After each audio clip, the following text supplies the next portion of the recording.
Welcome back, researchers, and to another episode of Buy or Buy. If it's your first time here, my name's Adriana, and this channel is dedicated to sharing all the lessons I've learned and am learning as a new real estate investor.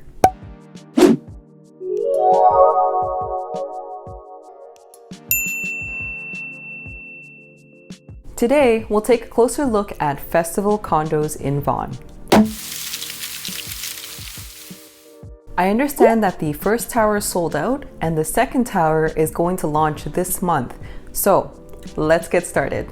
Festival Condos will be a complex of 4 towers located at the southwest corner of Interchange Way and Highway 7. It's a master plan community that's part of a larger secondary plan initiative that will eventually see 25 condos in the nearby area. Now, there's no neighborhood specific data regarding population growth because the area is still very new. So we're gonna have to zoom out a little bit further and look at Vaughan as a whole. Between 2011 and 2016, the population of Vaughan grew by 6.2%, which is higher than City of Toronto's 4.5% within the same period. So that's a good indicator that this is a city where people are moving to. In terms of structure, the building will be 55 stories tall with 614 units. Sales are launching this month, so this is great timing.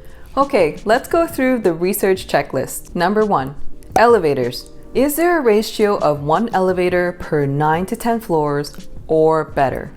Yes, there are 6 elevators for 55 stories. So we can check this box. Number 2, pool. Now there is an indoor pool planned in the podium section of the building, and it's going to be shared between the 2 towers. As you know, my approach to these types of investments is to avoid investing in buildings that have pools because of the lifetime maintenance costs. However, in master plan communities, it is important for the developer to incorporate different kinds of amenities if the community is intended to be a one-stop shop, so to speak. The good thing is that the pool is indoors, so it's going to be accessible year-round. The downside is that it is going to be shared between the 2 towers, which is over 1,200 units. There are 2 TTC subway stations nearby. The first is the VMC station, which is 850 meters away, or an 11-minute walk. The second is Highway 407 station, which is 1.5 kilometers away, or a 19-minute walk. There's a bus terminal that's connected to the VMC station that also allows you to connect to York Region Transit. The one thing I want to point out about this community is that although it is very close to first-tier transit, being the subway, the approach to this development and other condos in the area seems to be, if you build it, they will come. This is a very similar rationale that was used for the Shepherd subway line way back when. And to this day, that stretch of the subway is still regarded as a failure because it didn't attract nearly as much development or population growth as it projected. On the other hand, Humber Bay Shores is looking to implement additional transit infrastructure to support the growing community. This is to say that although first-tier transit is very accessible in this area, in addition to other civil infrastructure like the 400 series highway, it's not a proven success story yet because it's just the beginning. Grocery stores. Right now, the closest grocery store is a Walmart Supercenter that's 1.2 kilometers away, or a 16-minute walk. Developers' renderings do show a future grocer in one of the retail spaces, but until they're committed, the closest option is the Walmart. If I were a grocer, I would definitely want to take possession of the space much later when more towers have been completed, because if the purpose is to serve the immediate community, then obviously it would be better to have more residents around. There's also a Costco that's a 6-minute drive away, and it's not really accessible by foot because of this cluster of highways. For the developer check, no red flags came up on either Menkes or QuadReal. In fact, they're very reputable and experienced developers, and I'm sure you've seen their other projects in the city. So really nothing to be worried about here. In terms of adjacent developments, there will be many. The Festival Complex is a master plan community, but it's also part of a larger secondary plan initiative by the City of Vaughan to direct and inject growth into this VMC area which they're branding as downtown Vaughan. So there will be a handful of other condos very close by that your unit is going to have to compete with. Next, let's take a look at some floor plans. Now, I don't have the floor plans for this upcoming tower, but we can take a look at the first tower because I anticipate that they'll be quite similar. Here is the VIP price list for the first tower and the units that were available when it was released in November 2020. My top two picks are the Toronto 623 and the Chicago 678. Let's start with the Toronto 623. It's a 1-bedroom plus den, 623 square foot unit with northwest exposure that was going for $670,990. It is the most expensive 1-bedroom plus den out of all the options because this is the only floor plan where the den has windows, which is what I really like about this unit because it's almost like a bedroom, except there's no closet. This model is also the brightest of the category because it's flanked by windows for almost 2 full sides. It also has 2 full bathrooms, which can come in handy in case you have a guest. The downside to this unit is that there's not a lot of closet space, so you'll likely need to get a dresser or dressers, which may be a challenge to fit in the bedroom because it's quite snug. There's also a column that eats up this corner in the den that you can't use, so you'll probably be a sofa bed situation in here. Moving on to the Chicago 678. It's a 2-bedroom, 678 square foot unit with northeast exposure that was going for $676,990. What I like about this unit is that it's a split bedroom layout which facilitates more privacy. I also like this little storage room within the unit, which is quite handy because it would otherwise have to be a locker or, if you're anything like me, a sad corner on the balcony. The bathroom is also a great size, and you can have some shelving or a cabinet for extra storage here. What I don't like about this unit is that for a 2-bedroom, there's only 1 bathroom. This second bedroom is also quite tight. What I think could have really made a difference is if they expanded this area so that there's no jog here. It would have made the living and dining area so much bigger, and it's not like they needed this corner for the balcony.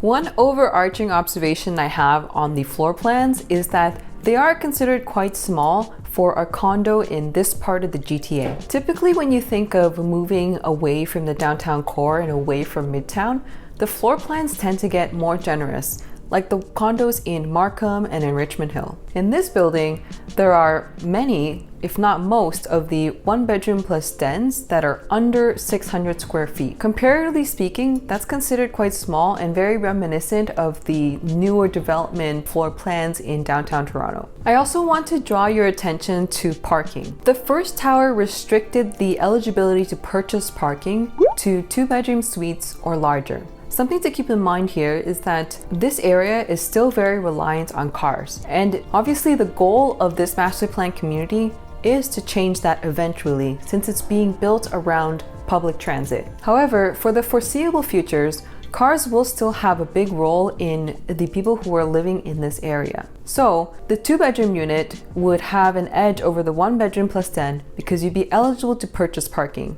There are hardly any comps in the area because development is still in its infancy. According to condos.ca, the average price per square foot in the area is $736. Let's walk through the 2 units using the 3.49% year-over-year increase that we see here. Remember that we are looking at Tower 1 prices and floor plans that were released in November 2020 because I don't have access to the prices or floor plans for this upcoming Tower 2 launch yet. They will likely be very similar, so this walkthrough will give you an idea of what to look for and how the numbers play out when Tower 2 launches later this month. At $670,990 for the 1-bedroom plus den, you would be paying $1,077 per square foot. At $676,990 for the 2-bedroom, you would be paying $998 per square foot. If the average price per square foot in the area is $736 and the appreciation is 3.49% year over year, here are the projections for the next 4 years. So, as you can see in both cases, the projected value in 2024 and 2025 is lower than what you will pay now. In 2024 and 2025 is when the developer anticipates achieving occupancy. What does this mean? Well, a couple things. One, the units could be overpriced for what and where they are. or 2, that this actually represents a much more long-term opportunity and isn't something that you should sell 1 or 2 years after occupancy. Now, that makes sense because master plan communities take time to realize. And although there are many exterior services and amenities planned, they won't be up and running for day 2. So, after everything we've analyzed, what is the verdict? For me, as a new real estate investor, Festival Condos is unfortunately a bye. This development doesn't align with my approach for a few reasons. Number 1, risk profile. The risk profile of this development is too high for my comfort. Number 2, timeline. According to my projections, this would have to be a much more long-term investment than what I have planned in my portfolio. Number 3, lifestyle. There are a couple lifestyle considerations that you need to keep in mind. The first is that this area is still very car reliant, and until the rest of the community is built up, it's going to remain that way. And number 2, because this development is part of the initial development in this area, you or your tenant is going to be living in a construction zone for at least a few years. Number 4, floor plans.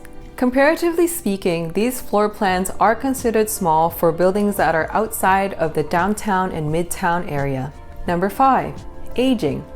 Because this is going to have to be a longer term investment, keep in mind that these towers and the development that's going up around it are all being built around the same time.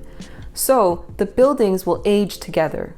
This means that there could potentially be a lot of competition when it comes to resale. I want to reiterate that this is my opinion only, and it's not meant to be a deterrent. This is the process that I go through when evaluating investment opportunities, and it's based on my goals, my wants, my timeline, and my risk tolerance. With that said, I want to thank you for tuning into research and for joining me on this episode of Buy or Buy. Let me know what you think in the comment section below, and I hope to see you soon. Take care.